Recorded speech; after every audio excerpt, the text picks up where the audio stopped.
Chapter 25, The Buried Treasure begins. The desire to go somewhere and dig for hidden treasure suddenly came upon Tom one day. He rushed out to find Joe Harper, but failed to success.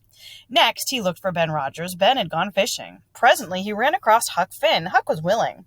Huck was always willing to do anything, if it didn't cost anything. He had a lot of time, but no money.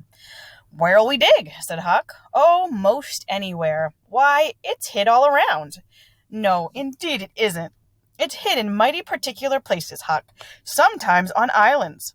Sometimes in rotted chests under the end of limbs of an old dead tree, just where the shadow falls at midnight.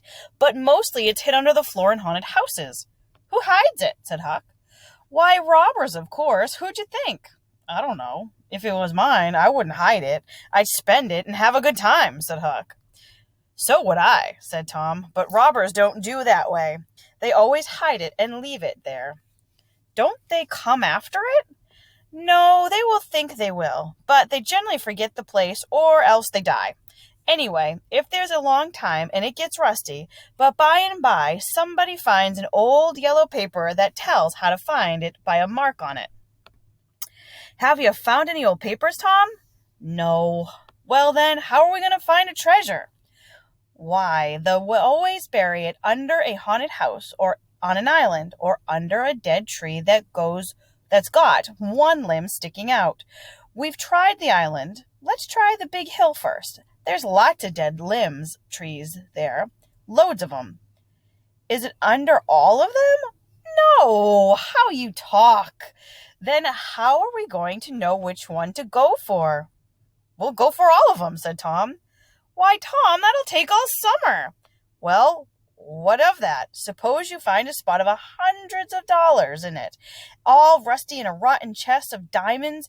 How about that?" Huck's eyes glowed. "That's bully."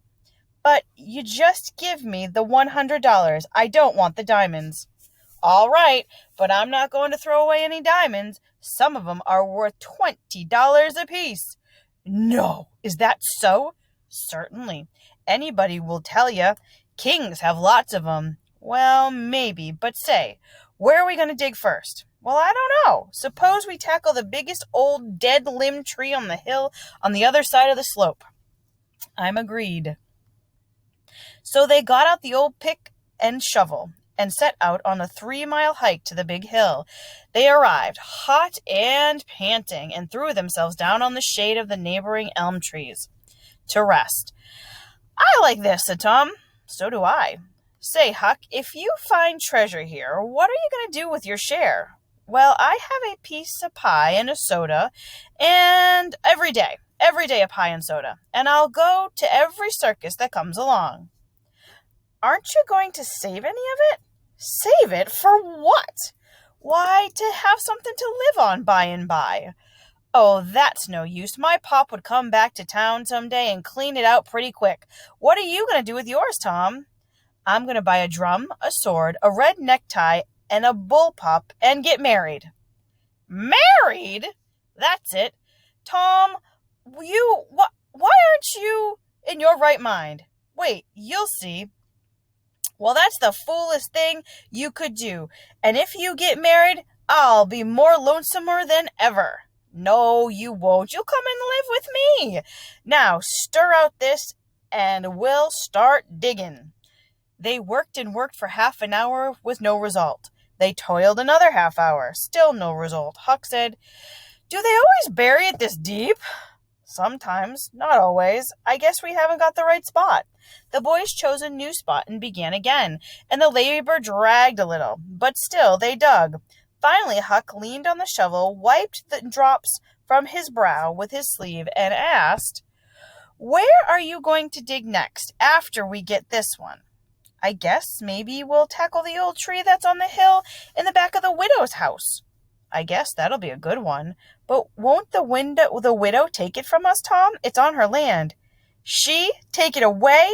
Whoever finds it that's hid the treasure, it belongs to them. It doesn't make any difference whose land it's on." Huck was satisfied. The work went on by and by, and Huck said, "Blame it! We must have the wrong spot again, Tom. What do you think? It is mighty curious, Huck. Oh, I know. What's the matter? You got to find out where the shadow of the limb falls at midnight. And that's where you dig. Then we've fooled away all this work for nothing? Now hang it all. We got to come back at night? It's an awful long way, too. Do you think you can get out? I bet I will. And we've got to do it tonight, because if somebody sees these holes, they'll know in a minute what we're doing here, and they'll go for it. Well, all right. I'll come around tonight and meow. All right, let's hide the tools in the bush, said Tom. That night the boys were there again near midnight. They sat in the dark waiting for the moon to make a shadow of a limb. At last the shadow fell and they began to dig. They worked hard and the hole deepened and deepened. Their hearts jumped every time their pick struck on something, but they found only stones and chunks of rock. At last Tom said, "It's no use, Huck. We've got it wrong." "Well, but we can't be wrong. We spotted the shadow on the dot." "I know, but there's another thing. We only guessed at the time, like enough it was too late or if it was too early." Huck dropped his shovel. "That's it. That's the very trouble. We got to give this up. Where will we go?" Tom considered it for a while and then said, "The haunted house. That's it." "Blame it, I don't like haunted houses, Tom. Why, haunted houses are worse than dead people because ghosts are sliding around when you aren't noticing and they peek over your shoulder and all of a sudden they grit their teeth. I couldn't stand such a thing like that, Tom. Nobody could." "Yes, but Huck, ghosts travel around only at night. They wouldn't come for us digging there in the daytime." "Well, I guess that's so, but you know mighty well people don't go around that haunted house in the day nor the night." "That's mostly because they don't like to go where a man had been murdered. But nothing ever been seen around that house except at night. Just some blue light slipping in the windows. No regular ghosts." "Well, where did you see those blue lights around, Tom? You know you bet there's ghosts mighty close behind them. It stands to reason. You know that nobody but ghosts use 'em." "Yes, that's so, but anyway, they don't come around in the daytime, so what's the use of being afraid?" "Well, all right. We'll tackle the haunted house if you say so, but I guess it's taking chances." They had to start down the hill by this time. There in the moonlight in the valley below them stood the haunted house, alone, and its fence fallen down, weeds around it, and the chimney broken. The window smashed, cornering it to see a blue light in the window. Then, talking in low tones, they took their way homeward by taking the long way around to keep as far away from the haunted house as they could.